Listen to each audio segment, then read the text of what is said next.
Assalamualaikum warahmatullahi wabarakatuh. Alhamdulillahirabbil alamin.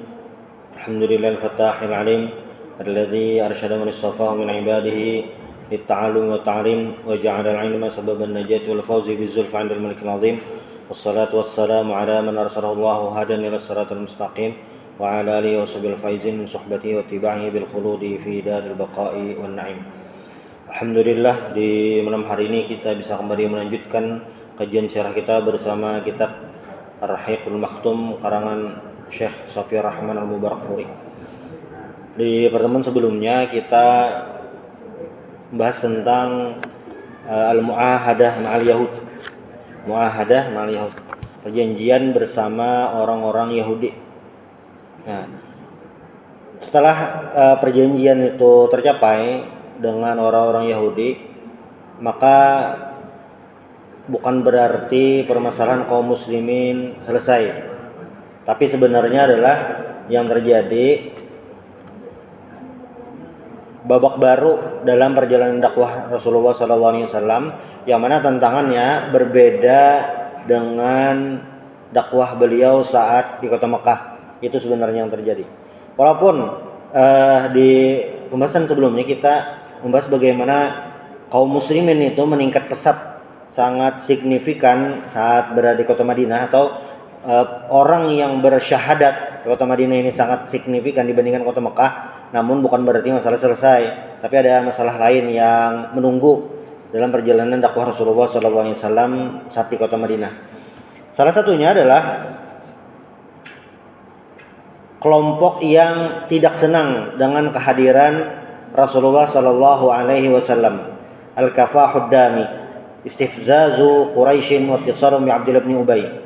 Jadi kondisi kota Madinah itu sebelum Rasulullah sampai, atau beberapa waktu sebelum orang Madinah ini menyatakan keislaman mereka, sebenarnya mereka ingin mengangkat Abdullah bin Ubay bin Salul itu sebagai pemimpin kota Madinah, tokoh pemersatu di kota Madinah. Nah, kalaunya masih ingat yang kemarin waktu cerita bagaimana terjadinya perjanjian Aqabah. Nah, di situ saat rombongan orang-orang Madinah diberikan pertanyaan tentang siapa yang bertemu Nabi Muhammad SAW, Abdullah bin Ubay bin Salul itu dianggap sebagai juru bicara mereka. Kata Abdullah bin Ubay bin Salul kan saat itu kami tidak melakukan apa-apa, kami di sini aja. Nah, ya karena memang Abdullah bin Ubay bin Salul ini dianggap sebagai pemuka lah.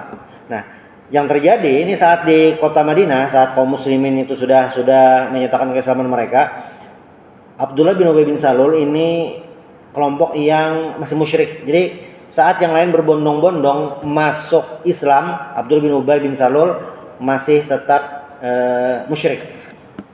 Lalu orang-orang Quraisy mengirimkan surat kepada Abdullah bin Ubay bin Salul ini. Apa suratnya? Nah, isinya itu adalah innakum awaitum sahibana wa inna naqsimu billahi la tuqatilanna wa la tukhrijannah aw lanasiranna ilaikum yajma'ina hatta naqtula muqatilatakum wa nastahbiha nisaakum. Bahasa sederhananya tuh, kalian, jadi surat Quraisy sampai ke tangan Abdullah bin Ubay bin Salul. Suratnya sampai, isinya itu adalah cepat habisi Muhammad. Nah, itu. Karena kan ini mereka sekutu nih, sama-sama musyrik. Jangan sampai kalian ini bersekutu. Kalian ini melindungi Muhammad kan? Kalau kalian sampai tidak berbuat apa-apa atau melindungi macam-macam, nah maka kami akan pergi ke sana memerangi kalian. Itu. Ini bahasanya tahdid, ancaman. Ketika sampai surat ini ke kaum musyrik di Madinah, Nabi Muhammad tahu dengan apa yang terjadi. Nabi Muhammad tahu yang terjadi. Jadi ketika Nabi Muhammad tahu dengan apa yang terjadi, Nabi mendatangi Abdullah bin Ubay ini, datang. Falamma balagha dzalika Nabi sallallahu alaihi wasallam laqiyahum faqal. Ini Nabi tidak mendatangi mereka. Jadi pas tahu ada surat tadi, Nabi datang kepada mereka. Kata Nabi, laqad balagha wa'idu Quraisy minkum al-mabaligh. Bahasanya mana itu? Kalian dapat surat ancaman dari Quraisy loh. Nah. Ya. Maka natakidukum bi aktsar ma turidun antakidu bi anfusakum. Turidu. Nah, ini kata kuncinya dari penjelasan Nabi Muhammad SAW atau pesan Nabi Muhammad saat tahu Abdullah bin Ubay ini mendapatkan surat. Apa pesan Nabi? Turidu an tuqatilu abna'akum wa ikhwanakum. Falamma sami'u dzalik minan Nabi sallallahu alaihi wasallam tafarraqu. Jadi kata Nabi, ini kata kuncinya nih. Kalian kan dapat surat nih dari Quraisy loh. Disuruh mau memerangi kami. Pikirkan, kalian memang ingin memerangi anak kalian sendiri, keluarga kalian sendiri. Jadi ucapan Nabi ini kan ketika Abdullah bin Ubay disuruh untuk memerangi kaum muslimin, itu secara otomatis mereka memerangi saudara mereka, orang Aus dan Khazraj sendiri. Jadi saat mendengar itu tafarraqu, mereka berpisah. Nah, Abdullah bin Ubay saat mendengar pesan Nabi ini merenung sejenak. Jadi jangan kita perang dulu, kita perangin dulu. Nah, orang yang sekelompok dengan Abdullah bin Ubay ini terbagi dua sebenarnya. Satu, yang mereka khauran itu takut. Jadi ketika ada ancaman ini takut. Lalu yang kedua, rasyadan. Rasyadan itu kayak, iya, betul juga ini logika Nabi Muhammad ini betul. Kalau mengikuti instruksi atau ancaman orang-orang Quraisy, itu berarti secara otomatis memerangi saudara sendiri. Ya karena orang musyrik ini adalah orang Aus dan Khazraj. Jadi kan kalau kita flashback ke pertemuan sebelumnya, orang Madinah itu saat Nabi sampai mayoritas kan masuk Islam. Nah, lalu orang Yahudinya, ada orang Yahudi. Lalu yang kelompok ketiga ini yang mungkin bisa dikatakan minoritas, orang Aus dan Khazraj atau orang Arab asli di Madinah yang masih musyrik. Nah, ini yang dapat surat tuh yang ini, kelompok ini. Nah, dan mereka ini berubah tampilan atau berubah sikap setelah perang Badar. Jadi Abdullah bin Ubay bin Salul sebelum perang Badar itu masih musyrik.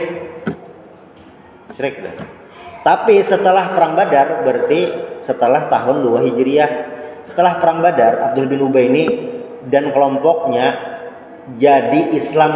Nah, itu yang rancak disinggung Al-Quran sering sekali yang disebut dengan munafik. Nah, itu jadi asalnya mereka musyrik, tampilan musyrik, keyakinan memang musyrik itu. Jadi ketika setelah perang Badar, tampilan Islam, yudhiru islamahum, mereka menampilkan keislaman mereka, tapi yaktumuna kufrahum, mereka menyembunyikan kekafiran mereka. Nah, ini yang disebut dengan munafik itu. Jadi berubah situasi. Dan ini tentu menjadi catatan bagi Rasulullah Shallallahu Alaihi Wasallam di saat-saat berikutnya. Nah, Abdullah bin Ubay ini salah satu penyebab beliau kenapa memilih itu, sikap itu, ya karena beliau merasa direnggut kekuasaan yang hampir diperoleh dengan hadirnya baginda Rasulullah Shallallahu Alaihi Wasallam. Nah, karena rasa ego itulah, ini juga penyebab tidak mau beriman. Padahal anak beliau, anak yang Rasul munafikin ini, pemimpin kaum munafikin ini adalah seorang yang soleh. Jadi ada apa nih? Ada perbedaan antara ayah dengan anak. Abu Jahal sama. Abu Jahal itu kan Amr bin Hisham, gelarnya sampai Firaun hadhihi ummah. Anaknya Ikrimah Ikrimah bin Abu Jahal atau Ikrimah bin Amr bin Hisham itu masuk Islam, mati syahid di perang Yarmuk. Beda kok. Jadi kalau masalah keimanan ini memang rahasia Allah Subhanahu wa taala. Nabi Nuh alaihi salam dipuji kesabaran beliau, dakwah ratusan tahun, 950 tahun, terus benar. Tapi istri beliau tidak beriman kepada Allah Subhanahu wa taala. Anak beliau tidak beriman. Bahkan Allah taala menegaskan, innahu laisa min ahlik. Itu bukan anakmu. Walaupun secara biologis anak Nabi Nuh alaihissalam, tapi Allah mengatakan itu bukan anakmu. Karena apa? Beda keyakinan. Makanya dalam ilmu faraid, ilmu waris itu, ikhtilafuddin, beda agama itu menyebabkan tidak dapat warisan, penghalang lah, penghalang man'ul irs, penghalang waris. Nah, itu sikap lah. Jadi sebenarnya orang-orang musyrik di Mekah itu tidak rela saat muhajirin berada di Madinah dengan aman, damai, bisa beriman. Jadi masih rasa sangkal tuh, kayak harus dihabisi nih sebenarnya. Makanya mereka mengirimkan surat itu. Nah, dan itu pertama. Lalu yang kedua mereka lakukan, ini salah satu riwayat yang disampaikan oleh pengarang yaitu Syekh Safiur Rahman. Jadi dalam satu ketika Sa'ad bin Mu'adz ini kan yang pemimpin kota Madinah dari Bani Ashhal, beliau berangkat ke Mekah untuk umrah. Sampai di Mekah, singgah di rumah Umayyah bin Khalaf. Jadi Sa'ad bin Mu'adz ini memiliki hubungan baik dengan Umayyah bin Khalaf. Umayyah bin Khalaf ini kan salah satu pemuka Quraisy yang sangat memusuhi Islam. Cuma secara pribadi memiliki hubungan erat dengan Sa'ad bin Mu'adz. Kan Sa'ad bin Mu'adz itu pemimpin Madinah. Orang-orang Mekah tuh kalau mau ke Syam melewati kota Madinah. Jadi Sa'ad bin Mu'adz ini ya kayak pengaman jalan beliau lah, penjamin. Nah, begitu juga ketika Sa'ad bin Mu'adz sampai di Mekah, Umayyah bin Khalaf ini menjamin Sa'ad bin Mu'adz. Dah. Tuh. Undur li sa'ah khalwah la'alli an atufa bil bait fa kharaja bi qariban nisfin nahar falaqiyahu ma Abu Jahal. Jadi Sa'ad bin Mu'adz ini ketika sampai di Mekah itu ada jaga-jaga tuh. Jaga-jaga. Makanya beliau berkata kepada Umayyah bin Khalaf, "Gani, nah itu. Teman nih, saya mau tawaf nih kan pas setengah hari, lagi hari-hari panasnya tuh. Tawaf bertemu Abu Jahal. Jadi beliau dengan Umayyah bin Khalaf bertemu Abu Jahal. Ya Abu Sofwan. Jadi kunyah Umayyah bin Khalaf itu Abu Sofwan. Kunyah Abu Jahal sebujurannya bang. Kunyah Abu Jahal itu Abul Hakam. Jadi jauh benar tuh. Kita kan tahu Abu Jahal ngaran Sidin itu kan Amr bin Hisham. Terkenalnya di kita Abu Jahal. Tahu arti Jahal itu apa? Tapi orang-orang Quraisy mengeosidin sebenarnya Abul Hakam, ayah bijaksana. Jadi jauh benar tuh artinya. Bisa jadilah waktu itu Sidin masyhurnya ya Abul Hakam, lain Abu Jahal.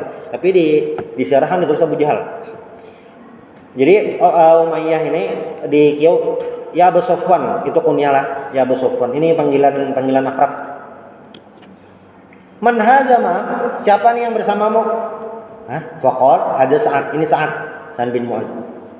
Faqala Abu Jahal, ala araka tatufu bi Makkah aminan wa qad awaytumus saba wa za'amtum annakum tansurunahum wa tu'inunahum, amma wallahi laula annaka ma bi Sofwan ma raja'ta ila ahlika saliman.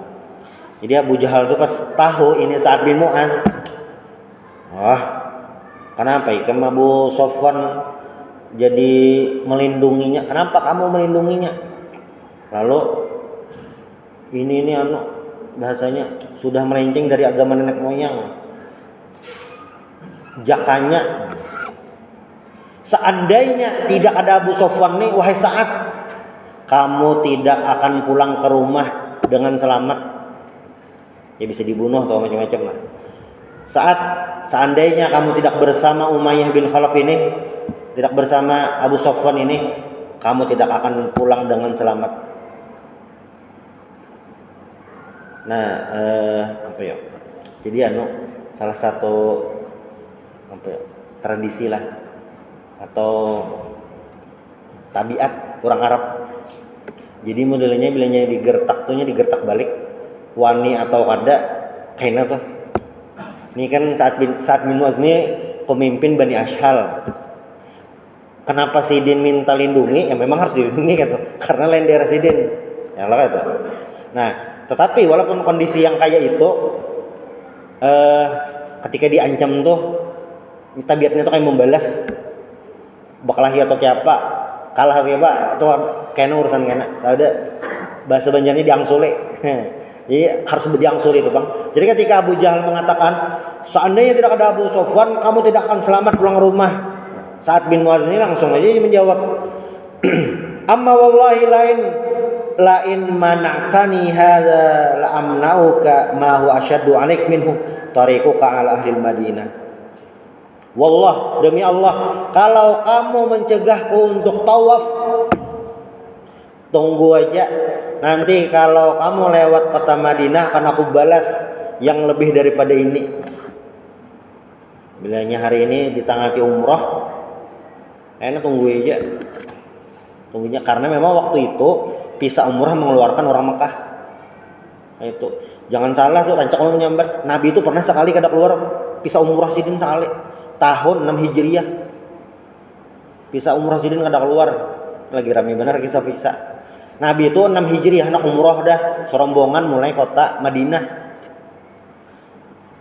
Diutus kan Umar, aslinya diutus. Umar lebih kita nak umrah. Jar Umar jangan Nabi saya.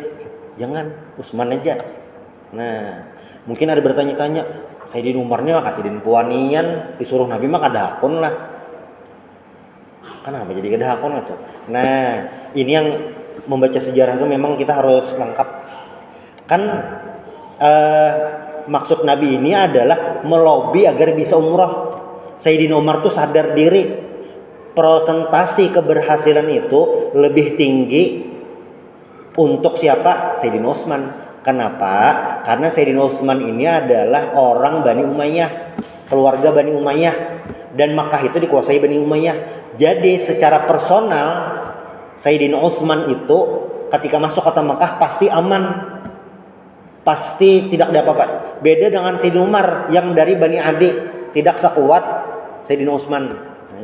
Nah itu sampai ke sana ya makanya kan dilarang untuk umroh tahun itu tahun 6 Hijriah, baru Nabi umrohnya tahun 7 Hijriah. Jadi Nabi umroh 2 kali, tahun 7 Hijriah lawan pas berhaji. Itu Nabi haji sekali, umroh 2 kali. Nah itu aja. Sa'ad bin Mu'adz ini pas umroh cuma dilindungi oleh Abu Sofwan. Nah, ini menunjukkan bahwasanya orang-orang Quraisy selalu menunggu kesempatan untuk menghajar orang-orang muhajirin. Ya, jangan sampai lepas karena mereka sudah sangat marah dengan apa yang terjadi. Sebenarnya itu ini bukan hanya masalah keimanan, bukan, tetapi orang-orang Quraisy itu sadar bahwasanya gerakan Nabi Muhammad ini yang sampai ke Madinah yang bisa membuat Khazraj dan Aus bersatu ini adalah gerakan yang akan membalikan keadaan, merubah kondisi sosial masyarakat Arab. Mereka sadar itu, makanya harus dihentikan gerakan sosial ini. Makanya harus bagaimana caranya untuk dihentikan. Nah, sampai itu dah. Tapi ya karena memang Allah melindungi, bisa aman lah. Itu kejadian pertama. Ya, ada 2 kejadian lah, 2 kejadian. Kejadian ketiga, Quraisyun tuhaddidul muhajirin wa ka'anna Quraisyan kanat ta'tazimu ala syarrin asyadda min hadza wa tufakkir fil qiyam bi nafsiha lil qada' 'ala al muslimin wa khassatan Nabi sallallahu alaihi wasallam. Jadi sebenarnya setelah Nabi hijrah ke Madinah, orang Quraisy itu memikirkan cara bagaimana menghabisi Nabi Muhammad. Jadi tetap ada itu. Bagaimana caranya? Karena kan secara Makkah Madinah ini adalah daerah yang biasa memang mereka lalui, bukan daerah asing, tapi memang biasa mereka lalui itu. Jadi pasti tahu udah cara ke Madinah. Walam yakun hadza mujarrad waham aw khayal faqad ta'akkada lada Rasulullah sallallahu alaihi wasallam min makaidi Quraisy. Jadi rencana mereka ingin mencelakai Nabi Muhammad itu bukan sekedar gertakan. Bahasa musannif itu waham au khayal, bukan sekedar imajinasi, bukan, tetapi ini kenyataan. Buktinya kan waktu Nabi mau hijrah, mereka sudah hampir membunuh Nabi Muhammad sallallahu alaihi wasallam. Jadi bujuran, bukan hanya sekedar gertakan. Sampai ada di momen di mana ini diriwayatkan oleh Imam Bukhari di Kitabul Jihad, babul hirasati fil ghazwi fi sabilillah, bab tentang menjaga saat perang fi sabilillah. Jadi salah satu mata nih dalam hadis lah, salah satu mata yang dirahmati Allah mendapatkan kemuliaan itu adalah mata begadang menjagai perbatasan kaum muslimin. Itu mata begadang menjagai, nah itu salah satu yang dirahmati Allah Subhanahu wa taala. Jadi ada momen ini diriwayatkan oleh Imam Bukhari. ujar Nabi, laita rajulan salihan min ashabi yahrusuni al-laila. Barangkali ada salah seorang laki-laki soleh yang malam ini menjagaku. Nah, lalu fa bainama nahnu kadzalik sami'na khashhata silah. Jadi saat yang seperti itu, ini diriwayatkan oleh Aisyah lah. Saat lagi situasi genting nih, datang kayak bunyi senjata. Lalu ujar Nabi, man hadza? Qala Sa'ad bin Abi Waqqas. Oh, ternyata Sa'ad bin Abi Waqqas. Ulun Nabi yang menjaga. Ya, tidak salah karena beliau minal asyarah mubasysyirin bil jannah, salah satu sahabat yang dijamin masuk surga. Itu. Faqala Rasulullah sallallahu alaihi wasallam majabik faqal waqa fi nafsi khaufun ala Rasulillah sallallahu alaihi wasallam. Ulun nabiyai gair. Jadi bunyi teks bahasa Arabnya. Faqal, kan kata Nabi, apa yang membuatmu datang ke sini wahai Sa'ad bin Abi Waqqas? Kata beliau, waqa'a fi nafsi, saya merasa khaufun ala Rasulillah. Khaufun ala itu artinya khawatir, tapi bilanya khaufun min artinya takut. Akhafu min asadin, aku takut dengan singa. Nah, takutan itu. Tapi misalnya akhafu ala tarik, saya khawatir dengan jalan ini, mungkin jalannya licin, ada oli terbalik, gelap. Nah, itu beda.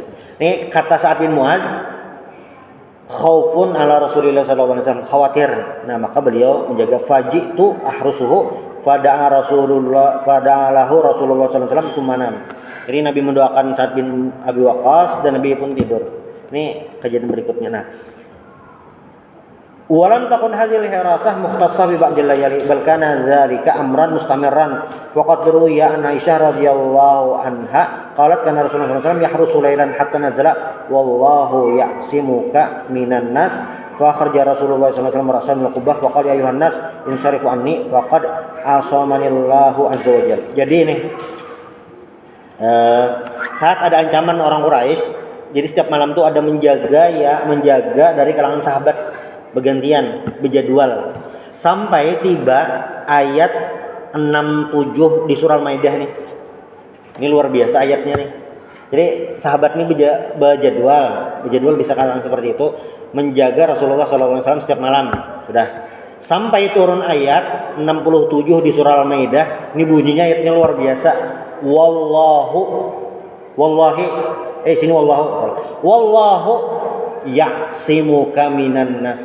Allah menjaga engkau dari manusia, dari kejahatan manusia.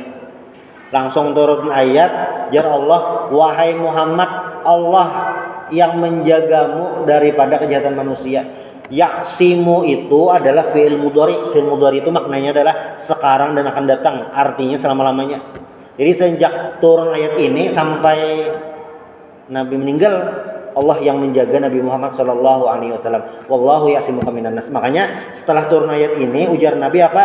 Ya ayuhan nas insarifu anni faqad asamanillahu azza wajalla. Wahai orang-orang, silakan belikan kado usah berjagaan. Karena apa? Allah sudah menjagaiku.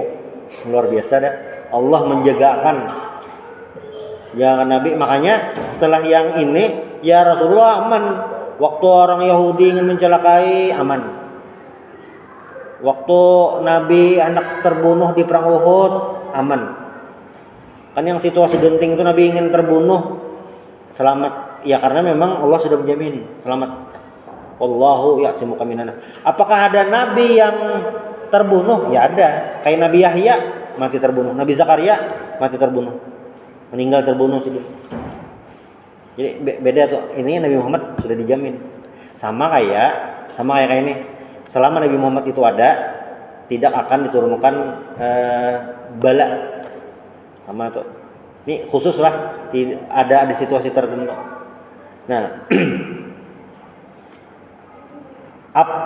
walam yakunul khatar muqtasiran ala Rasulillah bal kana yahdiqu bil muslimin kafatan.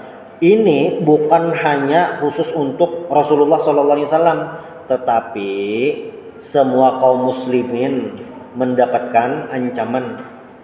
Ini ancaman.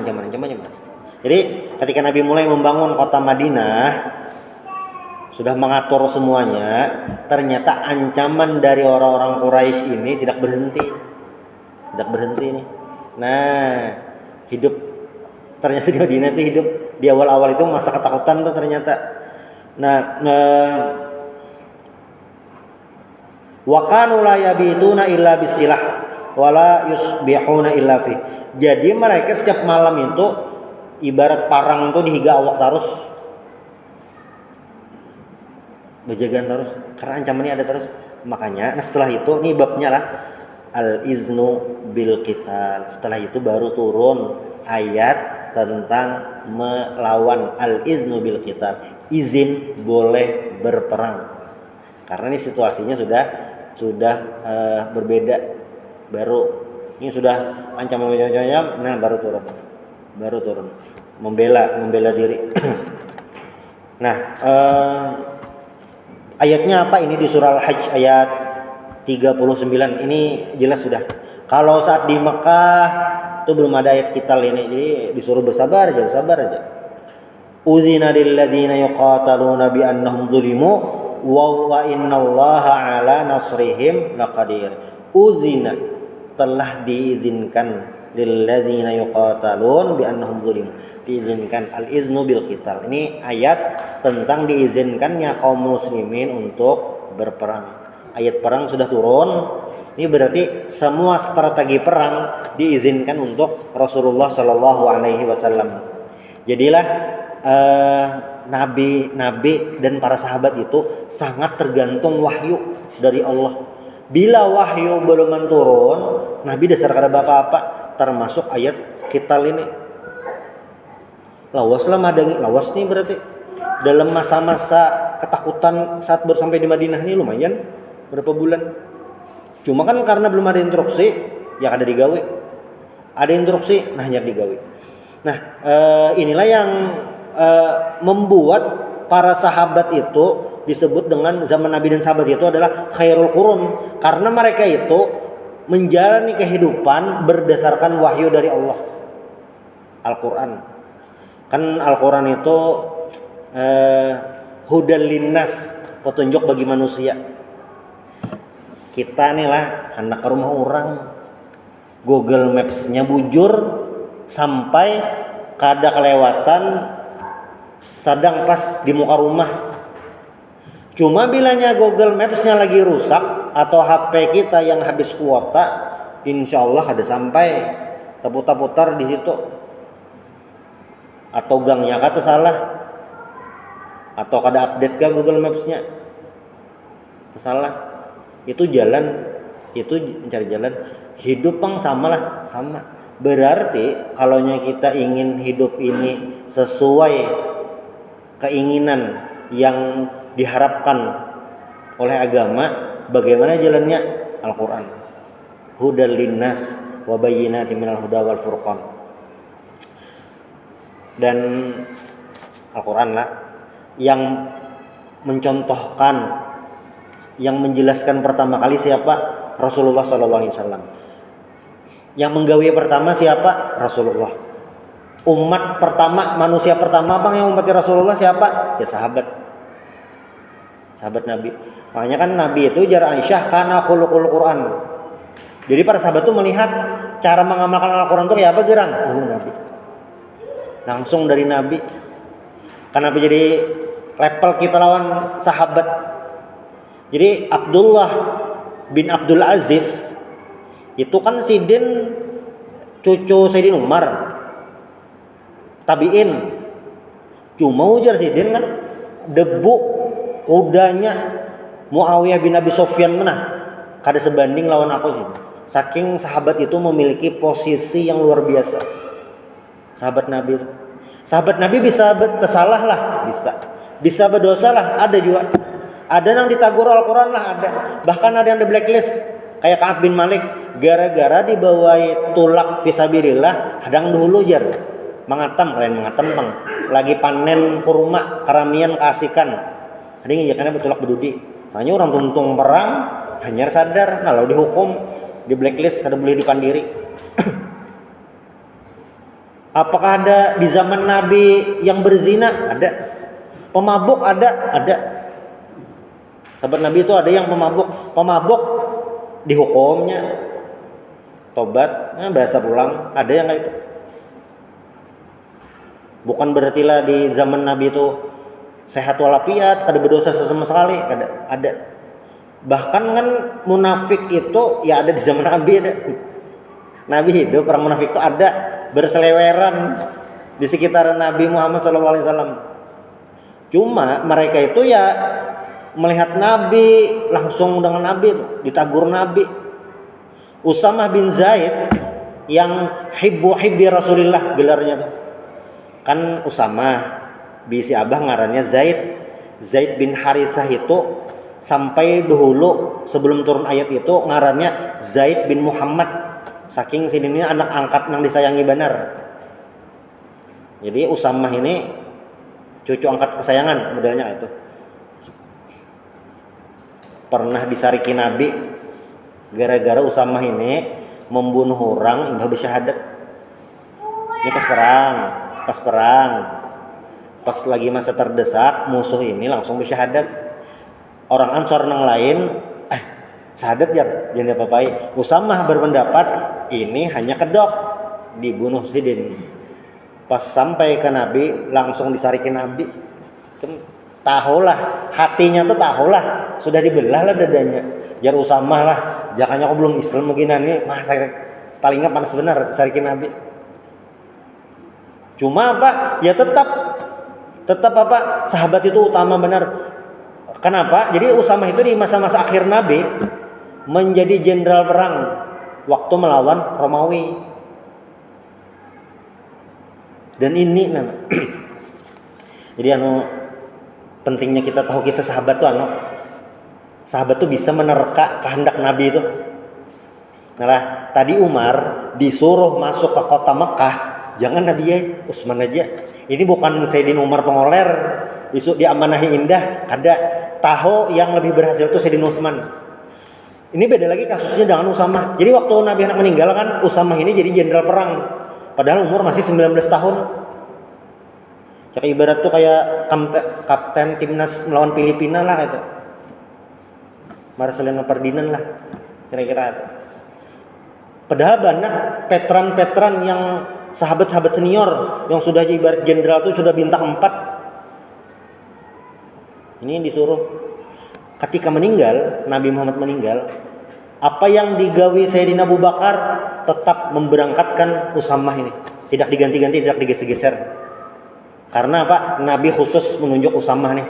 Karena yang di tempat dituju ini adalah tempat ayah Usamah meninggal, Zaid bin Harithah meninggal. Itu jadi ada perasaan lebih gitu. Ada perjuangan lebih gitu di sana. Sahabat tuh bisa menerka-nerka itu. Itulah kenapa jadi sahabat tuh posisinya mulia, melihat langsung Nabi. Sahabat melihat Nabi langsung sembahyang. Sahabat melihat Nabi minum. Sahabat melihat Nabi bercengkrama. Sahabat melihat langsung Nabi kayak apa pengajian. Makanya para para beda sahabat lawan tabiin itu. Sahabat itu berataan nang tetamu Nabi, jadi be Islam, tetamu Nabi nih meninggal dalam keadaan Islam tuh sahabat dah levelnya. Walaupun jadi para ulama merumus nih, sahabat nih sampai kayak apa gerang ukuran minimal benar. Minimal benar tuh nang sahabat tuh nalah waktu haji wada. Haji wada tuh kan banyak-banyaknya manusia tuh. Yang sebelakang nih. Nah, Nabi halus benar. Mungkin suara Nabi tapi kedengaran. Itu sahabat. Karena bertemu dengan Nabi beriman walaupun jauh. Nah, adapun tabi'in itu kan orang bertemu sahabat. Itu rumusnya sedikit berbeda. Kenapa? Karena tabi'in ini harus belajar lawan sahabat. Kenapa gerang? Karena bilanya ada belajar lawan sahabat, kada ada kisah menyalin ilmu dari sahabat.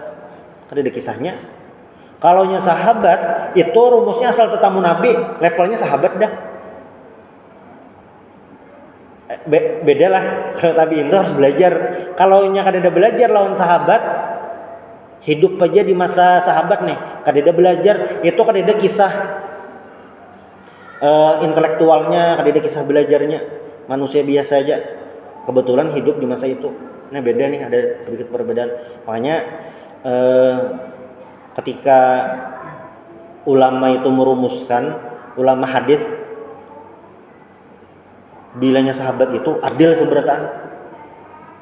Kan hadis itu kan ada dua nih. Ada yang paling secara umum tuh ada dua. Ada yang masalah pensyarahan hadisnya, ada yang dibahas itu adalah kekuatan riwayat hadisnya. Nah, di pembahasan periwayatan hadis ini adalah ngarannya rawi. Rawi ini orang yang meriwayatkan hadis. Misalnya lah Imam Abu Daud menulis hadis, sidin dari guru sidin, sahabat lalu nabi. Nah, bisa jadi di antara orang-orang rawi Imam Abu Daud ini ada yang agak kurang kekuatan hafalannya, itu bisa mengubah hadisnya jadi hasan. Mungkin ada yang riwayat yang lain yang mungkin rawinya ini bermasalah benar sehingga levelnya sampai dhaif. Sudah, misalnya ada 5 nih dari si penulis kitab hadis sampai ke Nabi 5 atau 4. Pokoknya yang dari guru tabiin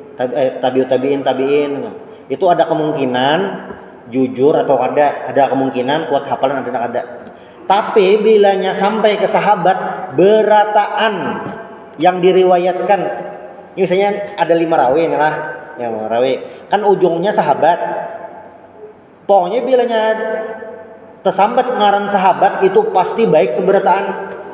Misalnya jadi penulis hadis nih, sampai ke sahabat tuh ada 5 orang. 4 orang ini pendusta berataan. Kan dikritik tuh, ada pengkritik ilmu, mengkritik rawi itu ada. Oh ini orangnya kazo, pendusta. Ini misalnya pelupa. Yang ini orangnya khawarij misalnya. Ini bermasalah. Tapi pas di sahabat pasti adil seberataan. Sepakat sudah ulama.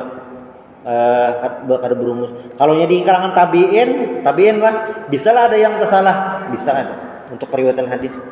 Nah ini penghargaan kepada para sahabat bagaimana berjuang untuk Nabi. Yang level-levelnya beda. Ada yang paketan al-asyarah mubasysyirina bil jannah, 10 yang dijamin masuk surga. Ada yang masuk surganya lewat jadi keluarga Nabi. Ada yang masuk surganya lewat veteran Badar. Ada yang masuk surganya veteran perang Uhud. Ada yang masuk surganya melalui Bai'atur Ridwan. Ada yang masuk surganya melalui jalur-jalur yang lain. Ada yang masuk surganya giveaway kayak mukasyah. Kayaknya ada 70.000 dari umatku jar Nabi yang yadkhulunal jannata bighairi hisab, masuk surga bighairi hisab. Lalu mukasyah Nabi, ud'uni minhum, Nabi masukkan ulun daftar 70.000 tadi. Nabi kada mendoakan, ujar Nabi, anta minhum, kamu sudah masuk dalam daftar itu. Makanya ada yang lain. Nabi ulun pang jua. Nah, sabaqaka biha Uqasyah. Sudah terdulu Uqasyah memboking. Padahal 70.000 kurang 1 masih 69.999 sebanyak. Tapi orang yang betakon tadi levelnya kada kayak Okasyah, jalur lain berarti. Ya ada sama. Sahabat itulah kenapa jadi bilanya ada boko lah, ada boko menyambat. Amun sahabat salah tuh biasa aja. Cuma mendiskreditkan sahabat yang kata-katanya tuh kada layak. Nah, tuh nyata salah ada bohongnya. Entah salah cetak, penulisnya tersalah kan. Itu jelas sudah. Berarti jar sahabat ini maksum lah, kada. Sahabat itu salah juga. Kita bedakanlah antara bujur lawan salah, mbah itu penjahat lawan kada, itu beda. Beda tuh. Muawiyah itu oleh kalangan Syiah dianggap penjahat. Padahal ulama sunnah seberataan dan sahabat waktu itu seberataan, bahkan Sayyidina Hasan mempercayakan apa kepemimpinan kepada Muawiyah bin Abi Sufyan. Dan Muawiyah bin Abi Sufyan itu jadi khalifah memang doa Nabi Muhammad sallallahu alaihi wasallam. Biasanya itu Bang, Muawiyah yang sangkut karena Amr bin As, karena Amr bin As ini kan membantui Muawiyah. Itu biasanya yang sasaran empuk. Kalaunya Khawarij ini sakit lagi. Berataan Sayyidina Ali kada pernah menyembah berhala, dia melawan Nabi, itu pulang minantu Nabi. Jar Nabi misalnya aku Musa, Ali ini levelnya Harun, Nabi Harun. Oleh Khawarij apa? Sayyidina Ali dianggap salah, bisa dianggap murtad. Makanya dibunuh oleh Abdurrahman bin Muljam. Sayyidina Ali itu salah benar tuh. Ini yang sebenarnya ketika kita belajar sirah itu bukan sekadar melihat cerita, cuma ada akidah yang harus kita yakini. Jadi fakta sejarah Nabi itu ya jelas ada fakta sejarahnya. Ini cuma akidah kita ini hal yang berbeda. Nah, al-idznu bil qital untuk Nabi dan para sahabat ini adalah yang mungkin bagi orang barat ini adalah kesempatan untuk melemahkan Islam. Nah, disebut dengan suka berperang. Padahal kalau yang kita baca sirahnya secara lengkap, ini adalah bentuk perlawanan, pertahanan. Kita Indonesia hari ini tuh tidak mungkin bisa beribadah dengan tenang kalau kita dahulu ada perang, ada melawan penjajah. Kawan ulun berkisahnya alumni Pakistan. Kada tahu pang inilah, cuma juga kisah waktu kuliah di Pakistan. Pakistan tuh hari ini negara muslim terbesar di dunia membalap kita. Kita rasanya 230 juta, Pakistan tuh 240 juta.